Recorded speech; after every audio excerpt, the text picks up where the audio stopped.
बिस्मिल्लाहिर्रहमानिर्रहीम। रियाज़ बज़मी ऑफ़िशियल में खुश आमदीद। उम्मीद करता हूँ आप सब लोग खैरियत से होंगे। आज हमारा टॉपिक जो है, वैसे तो जो क्लास वाइज हम करते हैं वो 5 दिन हमारा लेक्चर होता है। आज जो है वो छठा दिन है और वीक के आखिरी दिन में मैं कोई वैसे कोई उर्दू की जो है वो जर्नल चीज़ पे हम जो है वो डिस्कस करते हैं। और आज भी बड़ी अहम चीज़ जो है वो हमारे सामने है, रमूज़ औकाफ़। तो आज हम इंशाल्लाह जो है वो रमूज़ औकाफ़ पे बात करेंगे। रम्ज़ वाहिद होता है, रमूज़ जो है वो रम्ज़ की जमा है और रम्ज़ का मतलब होता है इशारा, समझने वाला। मतलब तकरीर या तहरीर के अंदर जो है वो ऐसे इशारे जिसकी वजह से जो है वो पढ़ने वाले कारी के लिए आसानी हो कि कहाँ पे जो है वो वक्फ़ा करना है, कहाँ पे कितना ठहरना है। तो इसका ये एक फ़ायदा ये होता है कि एक तो इबारत के अंदर हुस्न आता है, दूसरा पढ़ने वाले की रवानी जो है वो भी बेहतर होती है और इसके अलावा ये इबारत जो है वो समझने की भी इसके अंदर जो है वो बड़ी बंदा समझ लेता है। मसलन मिसाल के तौर पे, वो मिसाल मैंने लिखी नहीं है, वैसे आपको बता देता हूँ। एक मिसाल है, मैं पहले कहता हूँ कि रोको, आगे मैं लगा देता हूँ सकता। सकता को पढ़ेंगे अभी हम इंशाल्लाह। सकता को अंग्रेज़ी में कौमा कहते हैं, यानी कि अंग्रेज़ी के अंदर कौमे का मुंह नीचे की तरफ होता है, उर्दू में कौमे का मुंह ऊपर की तरफ है। यानी कि मैं कहता हूँ रोको और कौमा, मत जाने दो। अब इसका मतलब ये बन रहा है कि इसे रोक दो, इसे जाने नहीं देना। ठीक है, एक और है, एक और मिसाल देता हूँ। अब मैं रोको मत के बाद लगा देता हूँ ये जो है सकता या कौमा। अब मैं कहता हूँ रोको मत जाने दो। अब इसका मतलब है कि इसे रोकना नहीं है, इसे जाने दो, इसे जाने दो। अब एक कौमे की वजह से जो है वो आपने देखा कि पूरे जुमले का जो है वो मफ़हूम ही बदल गया। पहले जुमले में हमने रोको के बाद लगाया, वक्फ़ा किया, तो उसका मतलब है इसे रोक दो, इसे जाने नहीं देना, रोको मत जाने दो, क्योंकि वक्फ़ा किया। अगर वक्फ़ा आगे मत के बाद करेंगे तो वो पूरे जुमले का जो है वो मान ही बदल जाता है। जिस तरह के किसी शायर का शेर है कि हम दुआ लिखते रहे वो दगा पढ़ते रहे, हम दुआ लिखते रहे वो दगा पढ़ते रहे, एक नुक्ते ने महरम से मुजरम बना दिया। तो गोया रमूज़ औकाफ़ की जो है वो इबारत के अंदर, इबारत के हुस्न के साथ साथ इबारत के मानी और मफ़हूम को समझने में भी जो है वो बड़ी मदद मिलती है। तो आइए जी, अब बढ़ते हैं हम अपने लेक्चर की तरफ। रमूज़ औकाफ़, इसकी मैंने जो है वो तशरीह व तौज़ीह कर दी कि क्या होते हैं। रम्ज़ की जमा रमूज़, और रम्ज़ कहते हैं इशारा समझने वाला, यानी कि इबारत के अंदर ऐसे इशारे जिसे समझ कर कारी को पता चल जाए कि यहाँ कितना ठहरना है, यानी कि ठहराव जो है वो कितना करना है। तो ये उस बारे में है जी। सबसे पहले नंबर पे आता है जी सकता। ये आपके सामने नज़र आ रही है, मैंने अलामत लगाई है। सकता की अलामत जो है वो उल्टा वाव, यानी कि इसे अंग्रेज़ी में कौमा कहते हैं और हमारी उर्दू ज़ुबान के अंदर इसे जो है वो सकता कहते हैं। और ये सबसे कम तरीन ठहराव के लिए इस्तेमाल किया जाता है। तो आपको इन 2-3 चीज़ों का पता होना चाहिए। ये तमाम किस्म के मुकाबले के जो इम्तहान है, जो ख़ास तौर पे ग्रेजुएशन लेवल या मास्टर लेवल पे जिनका पेपर जो है वो जर्नल टाइप, क्योंकि आजकल जो है आपको पता है कि हर पेपर के अंदर उन्होंने जो है वो 80 नंबर का तो जो है वो सब्जेक्ट होता है और 20 नंबर की वो जो एवरीडे साइंस, उर्दू, इस्लामियात, पाक स्टडी, ये सारी चीज़ें शामिल होती हैं।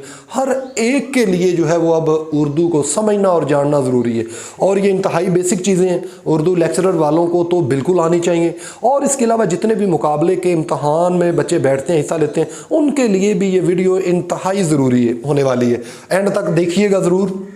अच्छा जी, तो सकता जो है, आपको सवाल ये ऐसे आ जाता है कि उर्दू इबारत लिखते हुए सबसे कम ठहराव के लिए कौन सी अलामत इस्तेमाल की जाती है। आगे 4 ऑप्शन होती हैं, ठीक है जी। या कभी दे देता है, अलामत दे देता है, ये वाली अलामत दे देगा और आपसे पूछ लेगा दी गई अलामत जो है वो किस चीज़ की है। आगे 4 ऑप्शन होंगी।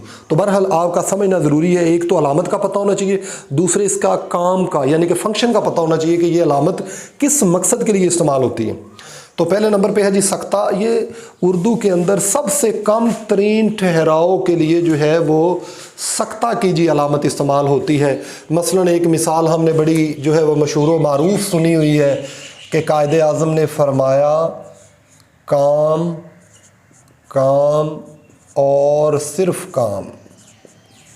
यानी कि आपने देखा कि अगर काम काम दोनों को मैं इकट्ठा लिख दूंगा, अगर सख्ता इस्तेमाल नहीं किया तो ये जुमला हमारा गलत हो जाएगा। अलग करने के लिए एक और भी सूरत हो सकती है, अहमद, अली और अकरम लाहौर चले गए या लाहौर गए। अब मैं अगर इनके दरमियान, अहमद और अली के दरमियान अगर कौमा नहीं लगाता तो ये मालूम होगा कि अहमद अली एक ही नाम है। अगर ये सख्ता आ जाएगा तो इसका मतलब होगा कि ये दो अलग अलग बंदे हैं। तो जी ये आपके सामने मैंने जो है ये मिसाल आपके सामने लिखी है कि इस इबारत में सबसे कम ठहराव के लिए जो है वो ये अलामत इस्तेमाल होती है, और ये अलामात हमें बताती हैं कि कहाँ पे कितना ठहराव करना है। पहले नंबर पे जी सख्ता हो गया। उर्दू इबारत में जो है वो सबसे कम तरीन ठहराव के लिए सख्ता की अलामत इस्तेमाल होती है, और इसे अंग्रेज़ी में कौमा कहते हैं, और इसकी ये अलामत है। और इसका इस्तेमाल मैंने आपको मिसाल के ज़रिए समझा भी दिया कि इसका जो इस्तेमाल है वो बाज़ का तो दो नामों को अलग करने के लिए भी इस्तेमाल होता है, या दो चीज़ों को मतलब एक अलग करने के लिए भी इसका इस्तेमाल होता है। दूसरे नंबर पे है जी वक्फ़ा ऑब्लिग निस्फ वक्फ़। वक्फ़ा का जो है वो मतलब होता है कि जब हमें इबारत के अंदर जो है वो सख्ता से ज़्यादा ठहराव की ज़रूरत होती है। इबारत के अंदर सख्ता से ज़्यादा ठहराव के लिए जो है वो वक्फ़ा की अलामत इस्तेमाल होती है, और इसे अंग्रेज़ी में जो है वो सेमी कॉलन कहते हैं।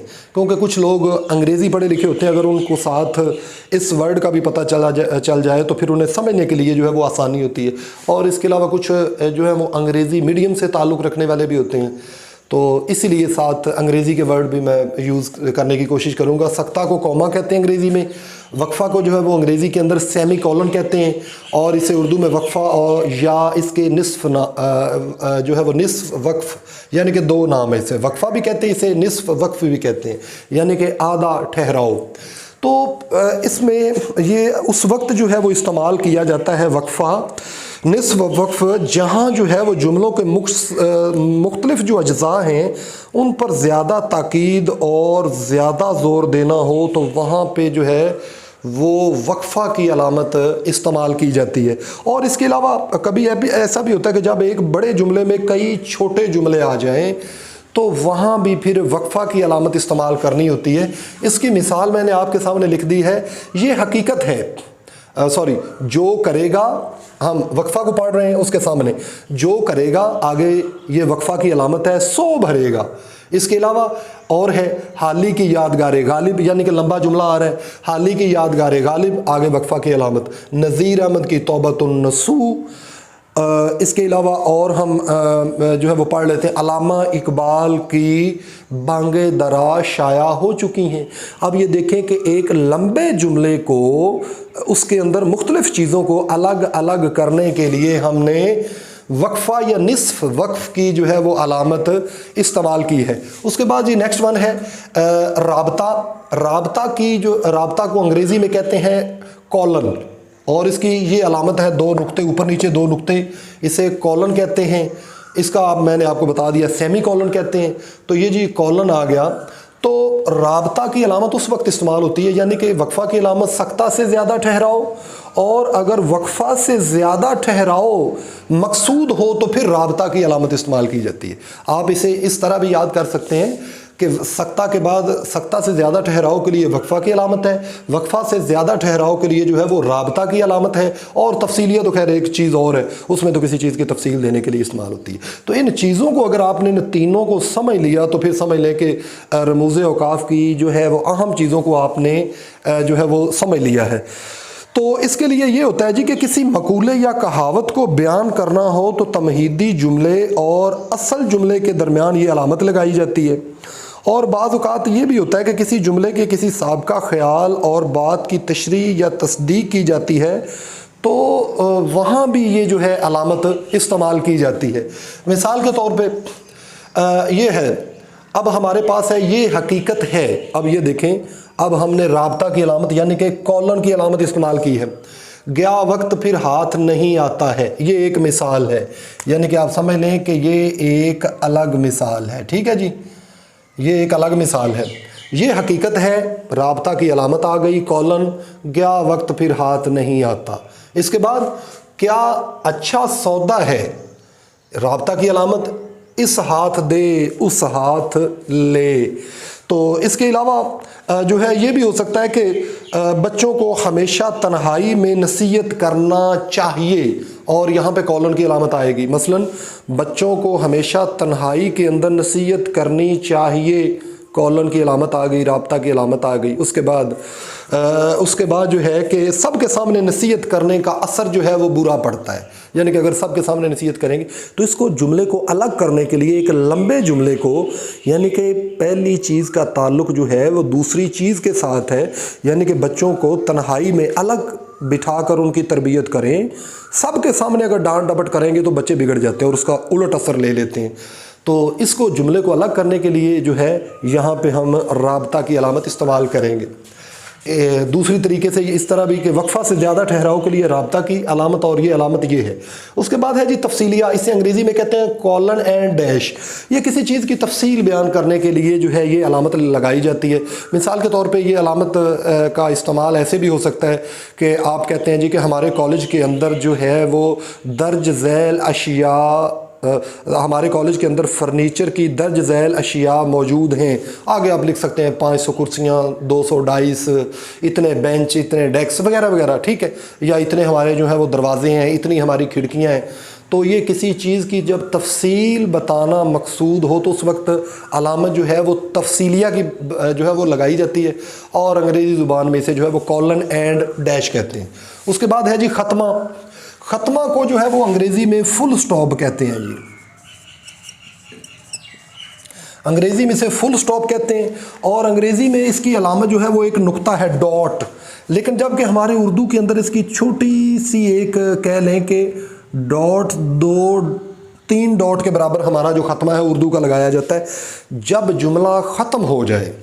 जुमला किसे कहते हैं? A collection of word which have complete sense, यानी कि अल्फाज का ऐसा मजमूआ जिससे बात की पूरी समझ आ जाए, उसे जुमला कहते हैं। इंशाल्लाह हम ये ग्रामर की चीज़ें भी करेंगे। तो जब हमारा जुमला मुकम्मल हो जाता है तो उसके आखिर में ख़त्मा लगा दिया जाता है, ठीक है जी। तो इसे अंग्रेज़ी में फुल स्टॉप कहते हैं, इसका आपको पता चल गया। ये है जी साइन ऑफ इंटरोगेशन या इस्तफहामिया भी इसे कहते हैं, इसे सवालिया भी कहते हैं, और इसकी जो है वो अलामत जो है वो क्वेश्चन मार्क है। ये जब जुमले में कोई सवाल किया जाता है उस वक्त ये अलामत इस्तेमाल की जाती है। अंग्रेज़ी वाले जुमले में चूँकि अंग्रेज़ी का जुमला लेफ़्ट टू राइट होता है, उलट होता है उर्दू का किस तरफ से होता है? Right to left. तो इसका मुंह हमेशा जुमले की तरफ होता है। अंग्रेज़ी का अगर होगा तो उसका मुंह जुमले का इधर होगा, ठीक है। हमारा चूँकि उर्दू का है तो उर्दू वाले जुमले का मुंह अपना जिधर से जुमला स्टार्ट होता है इसका ये होता है। तो इसे जो है वो कहा जाता है इंटरोगेशन साइन, इस्तफहामिया भी इसे कहते हैं, सवालिया भी कहते हैं। आगे जी ये बड़ा समझने वाली है, फजाइया, नदाइया, इस्तजाबिया। आपने देखा होगा मैंने 3 नाम लिखे हैं, अलामत इनकी एक है, ठीक है जी। अंग्रेज़ी के अंदर जो है वो इसे एक्सक्लेमेटरी साइन कहते हैं और इसका जो फंक्शन है वो एक है, लेकिन उर्दू में इसके नाम अलग अलग हैं। उर्दू में अलामत तो इसकी एक है, अलिफ डाल के नीचे एक डॉट लगा देते हैं और इसे कहते हैं जो है वो एक्सक्लेमेटरी साइन। फजाइया जो है वो उस वक्त कहा जाएगा जब जुमले के अंदर किसी खुशी या गमी का इजहार होगा। ये बड़ी सुनने वाली बारीकी की बातें। जब जुमले के अंदर किसी खुशी या गमी का इजहार हो तो उस वक्त अलामत तो हम तीनों सूरतों में, फजाइया में, नदाइया में, इस्तजाबिया में, एक ही लगाएंगे, लेकिन जुमले की सेंस के लिहाज से हम उसे अलामत का नाम जो है फिर फजाइया उसे कहेंगे, ठीक है जी। तो ये किस सूरत में फजाइया कहें? जब किसी खुशी या गमी का इजहार किया जाए। हाय अफसोस कि हम मैच, हाय अफसोस के बाद आ जाएगा ये साइन, क्योंकि ये हरफ़े तासुफ़ है जिसमें अफसोस किया जाता है, तो ये साइन आ जाएगा एक्सक्लेमेटरी साइन। हाय अफसोस हमने मैच हार दिया, ठीक है, या बड़ा जो है वो कितने अफसोस की बात है, और ये अलामत कि उसका बाप जो है वो इंतकाल कर गया। तो खुशी या गमी की कैफियत में जब ये साइन यूज़ करेंगे इस अलामत को फिर फजाइया कहेंगे। और इसके बाद दूसरे नंबर पे आता है इस्तजाबिया। इस्तजाबिया जो है ये इस्तजाब से यानी कि हैरत से निकला है। जब किसी चीज़ में या जुमले में हैरत का इजहार किया जाए उस वक्त ये साइन अलामत लगाया जाता है, उस वक्त इसे हम इस्तजाबिया कहेंगे। मसलन ये पहाड़ किस कदर बुलंद है, یہاں بھی حیرت کا اظہار ہے۔ یا ایک اور مثال لے لیتے ہیں، دوسری مثال ہے جی کہ یہ پھول کس قدر خوبصورت ہے، یعنی کہ یہ پھول کس قدر، وہ آگے علامت آ جائے گی کس قدر خوبصورت ہے، تو اس کے بعد یہ جو ہے علامت آتی ہے۔ یا اس کے علاوہ یہ بچہ کس قدر ذہین ہے۔ تو ان ایسے جملوں میں جس کے اندر حیرت کا اظہار کیا جائے، اس علامت کا نام پھر استجابیہ ہو جائے گا۔ ایک اور صورت ہے آخری اس کی، ندائیہ کب کہیں گے؟ علامت ایک ہے، فنکشن اس کے تین ہیں، جیسے جیسے وہ فنکشن ہوگا تو اس کا نام بدل جائے گا۔ اب ہوتا ہے جی ندائیہ، یہ عربی زبان کا لفظ، اس کا مطلب ہوتا ہے ندا، ہوتا ہے پکارنا، یعنی کہ جب کسی کو پکارا جائے، جیسے کہ آپ نے دیکھا ہوگا ہم خط لکھتے ہیں نا تو لکھتے ہیں السلام علیکم کے بعد یہ ایکسکلیمیٹری سائن یا ندائیہ علامت لگاتے ہیں، کیونکہ ہم نے کسی کو پکارا ہے۔ ٹھیک ہے جی۔ آج کل تو انگریزی میں لوگ جو ہیں وہ کہتے ہیں ایکسکیوز می، تو گویا وہ ایک مخاطب کرنے کا ذریعہ ہے۔ گویا جب ہم کسی کو مخاطب کریں گے یا پکاریں گے تو اس صورت میں اسے ندائیہ علامت کہیں گے۔ مثلا ایک اور مثال ہے یا الہی، اس کے بعد یہ ندائیہ علامت، یا الہی ندائیہ علامت، ہماری پکار سن۔ ٹھیک ہے جی۔ تو اسے کہتے ہیں جی، یہ تین فنکشن تھے اس کے ایکسکلیمیٹری سائن کے، ٹھیک ہے، استجابیہ علامت کے۔ تو نام اس کے تین ہیں، فجائیہ خوشی یا غمی کی صورت میں یہ علامت استعمال ہوتی ہے، ندائیہ جب کسی کو پکارا جاتا ہے، استجابیہ کہتے ہیں جب کسی چیز کے بارے میں حیرت کا اظہار کیا جاتا ہے، اس صورت میں اسے استجابیہ کا نام دیا جاتا ہے۔ آگے آ جاتا ہے جی قوسین اور خط، یہ دونوں کا فنکشن ایک ہے۔ اب سن لیں، پہلے دور میں جو ہے وہ جملہ معترضہ کے لیے، اب شاید یہ بھی آپ کے لیے ایک نئی چیز ہو، جملہ معترضہ اسے کہتے ہیں کہ جو اصل جملے کا حصہ نہیں ہوتا، لیکن اگر وہ اس میں ایڈ نہ کیا جائے تو جملے کی سمجھ نہیں آتی ہے۔ مثلا اگر میں کہوں کہ جو ہے وہ مریم نے آج جو ہے وہ جلسہ کیا ہے، ٹھیک ہے، تو یہاں پہ بات جو ہے وہ سمجھ نہیں آ رہی۔ اگر بریکٹ کے اندر جو ہے وہ لکھ دیا جائے مریم، بریکٹ کے اندر لکھ دیا جائے دختر نواز شریف نے، تو پھر بات کی سمجھ آ جاتی ہے۔ یا مثال کے طور پہ اور مثال لے لیتے ہیں کہ جو ہے وہ طارق نے امتحان میں طارق نے ساہیوال بورڈ میں پہلی پوزیشن حاصل کی ہے۔ اب کسی کو پتہ نہیں چلے گا یہ طارق کون ہے۔ اب جملے کی وضاحت کے لیے جو اس میں ایڈ کریں گے، اب طارق کا نام لے کر ہم اگر میں لکھ دوں کہ گورنر پنجاب، ٹھیک ہے جی، بریکٹ کے اندر لکھ دوں گورنر پنجاب، طارق جو ہے وہ پسر گورنر پنجاب اور بریکٹ نے ساہیوال بورڈ میں پہلی پوزیشن حاصل کی ہے، تو اس صورت میں وہ جو بریکٹ کے اندر میں نے لکھا ہے نا، پسر کہتے ہیں بیٹے کو، پسرے گورنر پنجاب، اس کا مطلب سب کو پتہ چل جائے گا یہ طارق صاحب کوئی ہیں اور یہ گورنر کا بیٹا ہے، تو اس صورت میں اسے جو ہے وہ کلیئر ہو جاتا ہے۔ تو ایسی صورتحال کے اندر جو ہے وہ قوسین کا استعمال کیا جاتا ہے، یعنی کہ انگریزی میں اسے بریکٹس کہتے ہیں، انگریزی میں اسے بریکٹ کہتے ہیں۔ خط اور یہ خط، لکیر یا قوسین، یہ پرانے دور کے، پرانی اردو کے اندر جو جملہ معترضہ ہوتا تھا اس کے دونوں طرف یہ لگا دی جاتی تھی۔ مثلا قوسین کے اندر میں لکھ دیتا ہوں کہ قوسین کا استعمال یہ کیسے کرتے ہیں، طارق، یہاں بریکٹ میں لکھ دیتا ہوں پسر گورنر پنجاب، بریکٹ بند، نے ساہیوال بورڈ میں پہلی پوزیشن حاصل کی ہے۔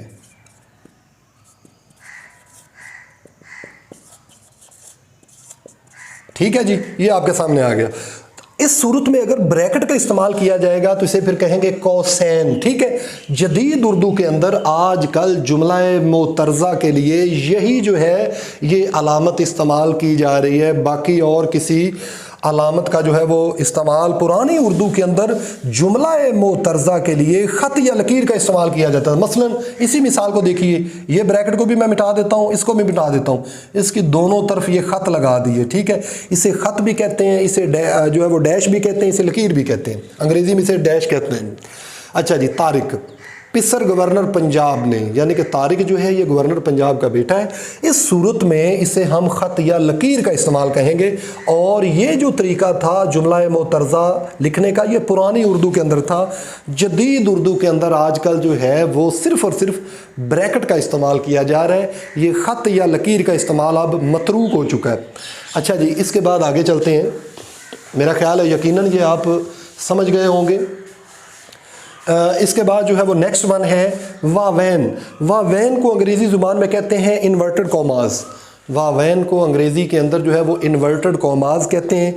और ये जब किसी दानिश्वर का कॉल नकल करना हो, मसलन जो एमफिल पीएचडी वगैरह करते हैं, या आपने बल्कि एमए उर्दू भी अगर किया हुआ है तो आपने देखा होगा कि जब आप किसी बड़े डॉक्टर की राय को नकल करते थे कि जो है वो मसलन गज़ल के बारे में कलीमुद्दीन अहमद लिखते हैं कि, और ब्रैकेट के अंदर आप लिख देते हैं गज़ल एक नीम वहशी सिनफ़े सुखन है, सॉरी ब्रैकेट नहीं, इन्वर्टेड कॉमास, जहाँ जुमला शुरू हुआ, यानी कि मैं आपको लिख के दिखा देता हूँ कि गज़ल के बारे में कलीमुद्दीन अहमद कहते हैं।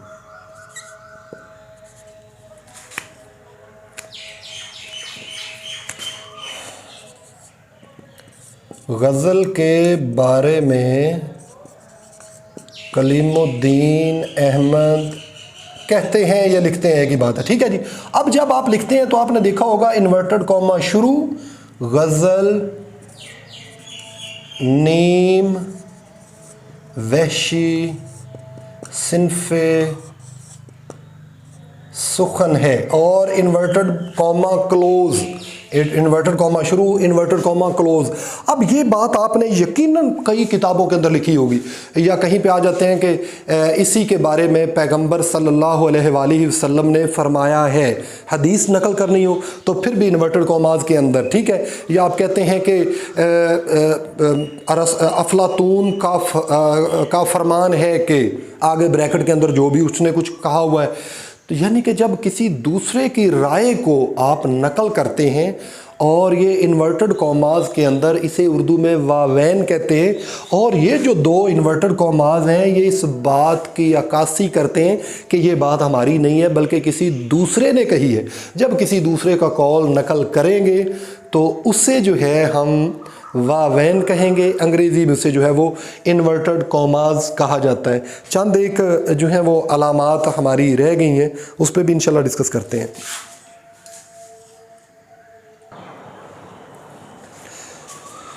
जी वेलकम वंस अगेन। ये हमारी चंद एक 3-4 अलामतें रह गई थी तो मैंने सोचा कि ये हम मुकम्मल कर दें।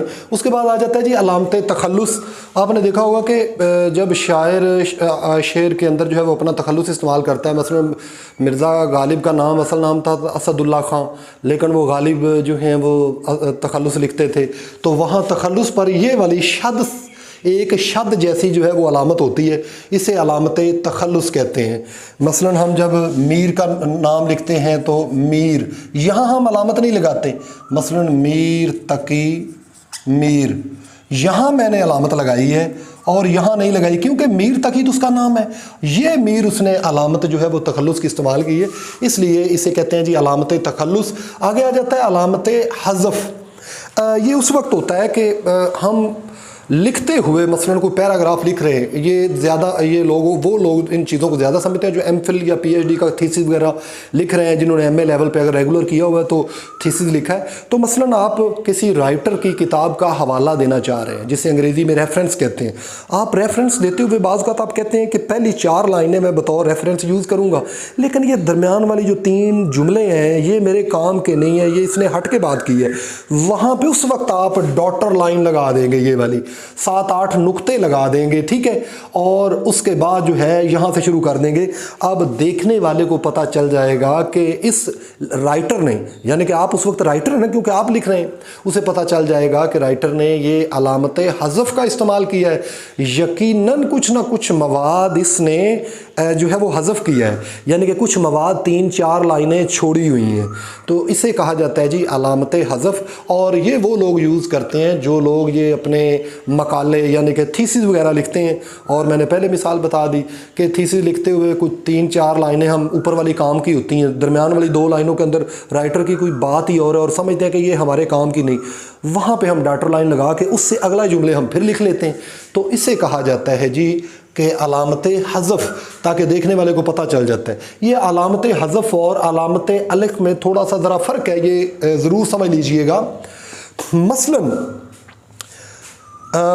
आप कोई कुरान की आयत का हवाला देना चाह रहे हैं, ठीक है जी, قال اللہ تبارک و تعالی فی القرآن المجید، آگے آپ لکھتے ہیں آتی اللہ و آتی الرسول، اور یہ آیت اگر لمبی ہے، کوئی حافظ قرآن بتا سکتا ہے کیونکہ اس نام سے بڑی آیتیں شروع ہو رہی ہیں، تو یہ آیت یقیناً لمبی ہے، اس کے آگے بھی جو ہے وہ آتے ہیں۔ اس کے بعد مثلا آتی اللہ، یا اتنا ہی لکھ لیں آتی اللہ، اور اس صورت میں اگر ہم یہ 3 4 5 لکھ دیں گے اور آگے لکھ دیں گے الخ، تو اس کا مطلب ہوگا کہ ہم نے پوری آیت یا پوری صورت لکھنے کی بجائے اس کے شروع کا ٹچ دے دیا ہے، اور الخ یہی بتاتا ہے کہ آیت ابھی چل رہی ہے۔ ہم نے حوالے کے طور پہ تھوڑا سا اشارہ کیا ہے کہ اللہ تعالیٰ قرآن میں فلاں جگہ پہ یہ فرماتے ہیں، اور آیت ہم نے شروع کر کے بھی بتا دی، نیچے بھی ہم نے بتا دیا کہ یہ آیت نمبر فلاں ہے، لیکن آیت کو ہم اگر شروع کر لیں اور شروع میں یہ ڈاٹر لائن آ جائیں تو اسے پھر کہتے ہیں جی علامت الخ۔ ٹھیک ہے جی، یہ سمجھنے والی چیز ہے۔ علامت حاشیہ، یہ آپ جب کوئی جو تھیسس کرنے والے لوگ ہیں وہ جب کوئی کسی کا ریفرنس دیتے ہیں، حوالہ دیتے ہیں، کیونکہ جب آپ اپنے پاس سے لکھے جا رہے ہیں کوئی ریفرنس نہیں دیتے۔ مثلا میں کہتا ہوں کہ جی 21ویں صدی کی اردو ناول نگاری کے اندر جو ہے وہ گلوبلائزیشن کے بڑے گہرے اثرات ہیں، اگر میں کوئی حوالہ نہیں نہ دیتا تو لوگوں نے کہنا اپنے پلے سے کہہ رہے ہیں۔ کہاں، کون کہتا ہے کہ یہ گلوبلائزیشن کس پہ اثرات ہیں؟ عالمگیریت کے اردو ناول پہ اثرات ہیں، لیکن اب میں نے یہ بات تو کر بیٹھا ہوں کہ 21ویں صدی کی اردو ناول پر عالمگیریت کے اثرات ہیں، اور نیچے میں لکھ دیتا ہوں کہ اسی حوالے سے جو ہے وہ ڈاکٹر ناصر عباس نیر جو ہیں وہ فرماتے ہیں۔ ٹھیک ہے جی، آگے جب ان کا میں کال لکھ لوں گا، مثلا اسی حوالے سے جو ہے وہ نیر عباس لکھتے ہیں، یہ مثال ہے، اسی حوالے سے نیر عباس لکھتے ہیں۔ ٹھیک ہے جی، آگے انورٹڈ کاماز، وہ جو بھی انہوں نے بھی ایسی کوئی یقیناً بات کی ہوگی۔ ٹھیک ہے جی، اور یہ جو ہوتا ہے نا حوالہ، ریفرنس، یہ ہمیشہ باقی تو ہم پورے پیج پہ لکھتے ہیں نا، لیکن یہ پیج کے درمیان میں، مثلا اگر یہ ہمارا پیج اتنا بڑا ہے تو یہ درمیان میں اتنے حصے میں آتا ہے ریفرنس، سارے پیج پہ نہیں پھیلا دینا۔ یہاں اس کی بات ہوگی کلوز۔ ٹھیک ہے جی، تو میں نے یہاں پہ لکھ دیا ہے جی 1، تو اسے جو ہے وہ کیا کہا جاتا ہے؟ علامت حاشیہ۔ اب میں فٹ نوٹ کے نیچے جو ہے وہ 1 میں یہاں لکھ دیتا ہوں ڈاکٹر جو ہے وہ ناصر عباس نیر، اس کی کتاب کا نام جدید اور ما بعد جدیدیت، چھاپی کس نے ہے؟ یہ جی چھاپی ہے جو ہے وہ سنگ میل پبلیکیشن۔ کہاں سے چھپی؟ لاہور سے۔ صفحہ نمبر کیا ہے؟ اس میں یہاں پہ یہ ساری تفصیل دے کے یہاں لکھوں گا صفحہ نمبر 90۔ مطلب کہ میں نے جو بات کی تھی، میں نے جو دعویٰ کیا تھا کہ جی 21ویں صدی کی اردو ناول پر عالمگیریت کے اثرات ہیں، میں نے اپنی بات کو سچ کرنے کے لیے یہ جو حوالہ دیا ہے نا ڈاکٹر ناصر عباس نیر کا، اس کی کتاب سے جدید اور جدیدیت اور ما بعد جدیدیت، مثال کے طور پہ مثال دے رہا ہوں، تو اس کا میں یہاں پہ لکھوں گا پھر یہ صفحہ نمبر 90 پہ ڈاکٹر صاحب نے یہ بات لکھی ہوئی ہے کہ اردو ناول پہ جو ہیں وہ آج کل کے اردو ناول پہ گلوبلائزیشن کے اثرات ہیں، کیونکہ ہمارے ناول کے اندر جیسے کہ شہزاد منظر کا ایک ناول ہے، اس میں پورے کا پورا ایک پیرا جو ہے وہ انگریزی زبان کے اندر ہے، تو یہ سارے گلوبلائزیشن کے اثرات ہیں جنہوں نے پوری دنیا کو جو ہے وہ ایک گلوبل ولیج بنا دی ہے۔ تو میں نے اپنی بات کو حق بجانب ثابت کرنے کے لیے جو ہے یہ اس میں جو ہے وہ حوالہ دیا، اور اسے جو ہے وہ کہتے ہیں علامت حاشیہ۔ میں یہ سارا بتانا چاہ رہا تھا، اور یہ ہمیشہ فٹ نوٹ میں دیا جاتا ہے۔ اس کے بعد علامت شعر ہے، یہ بے کی طرح کی بنا کے جہاں پہ آپ شعر لکھنا ہے اس سے پہلے یہ علامت اس طرح جو ہے وہ لکھ لی جاتی ہے، اس کا مطلب ہے کہ یہ بندہ شعر کا حوالہ دینے لگا ہے۔ آگے علامت مصرع، آئین سے جو ہے وہ مصرع ہے۔ یہ درمیان میں یہ ایک چیز میں چھوڑ گیا ہوں، خط فاضل، اسے انگریزی میں جو ہے وہ اوبلیگ بھی کہتے ہیں۔ مثلا یہ اس صورت میں ہوتا ہے کہ آپ کو پتہ ہو کہ یہ جو فارم ہے دونوں کے لیے ہے، ٹھیک ہے۔ آپ نے دیکھا ہوگا کہ جیسے میرا نام ہے محمد ریاض، تو فارم کے اندر بعض کا تو ہوتا ہے ڈاٹر آف، اگر میں کسی کی بیٹی ہوں تو میں لکھوں گی ڈاٹر آف فلاں، میں بیٹا ہوں تو سن آف آ جائے گا، اوبلیگ۔ تو یہ خط فاضل جو ہے، جیسے کبھی ہم جو ہے وہ اور بھی کئی دستاویزات ہوتی ہیں سرکاری، یعنی کہ مسمہ، اسے کچھ لوگ مسمی پڑھتے ہیں، مسمی کھانے والا مالٹا ہوتا ہے، اسے مسمی نہیں پڑھنا، یہ مسمہ ہے۔ आपने वो सुना होगा कि डेप्टी नज़ीर अहमद के किरदार जो हैं नावलों के वो इसम बा मुसम्मा हैं। इसका मतलब होता है जैसा उसका नाम है वैसा ही उसका काम है। जिस तरह तौबत नसूह वो मिर्दा ज़ाहिरदार बेग होता है, उसका नाम भी ज़ाहिरदार है और है भी वो वैसा ही निकम्मा, अपने आप को बड़ा अमीर कबीर समझता है लेकिन है एक नंबर का जो है वो मुफलिस। तो इसे जो है वो कहते हैं जी ख़त फाज़ल ओब्लीग, यानी कि मर्द और औरत को के हवाले से डबल फार्म के अंदर वो जो ऑप्शन होती है उसे ओब्लीग कहा जाता है। तो ये थी जी आज के हमारे जो है वो, आज हमने रमूज़ औकाफ़ किए, मुख्तलिफ़ अलामात उनका इस्तेमाल जो है वो पढ़ा है। और अगर आपको वीडियो अच्छी लगे तो कर दीजिएगा लाइक, चैनल को कर दीजिएगा सब्सक्राइब। जिन्होंने पहले से सब्सक्राइब किया हुआ है उन्हें दोबारा सब्सक्राइब करने की ज़रूरत नहीं है। मेरे चैनल पर कुछ ऐसे लोग भी हैं जो माशाल्लाह हमारी वीडियोज़ बड़े शौक़ से देखते हैं, लेकिन ना जाने लोगों को क्यों सब्सक्राइब करते हुए वो घबरा जाते हैं। हालांकि एक बंदा जो है वो मेहनत कर रहा है, अगर आप सब्सक्राइब कर देंगे तो आपका तो कुछ नहीं जाएगा। मेरे अगर सब्सक्राइबर बढ़ेंगे तो मेरे अंदर और हौसला आएगा मज़ीद वीडियो बनाने का, मज़ीद मेहनत करने का। तो बराह करम जो न्यू मेरा चैनल देख रहे हैं इसे सब्सक्राइब कीजिए, क्योंकि एक बहुत बड़े उर्दू लिटरेचर की बड़ी अहम चीज़ों को हम इंशाल्लाह इस चैनल पर डिस्कस करेंगे।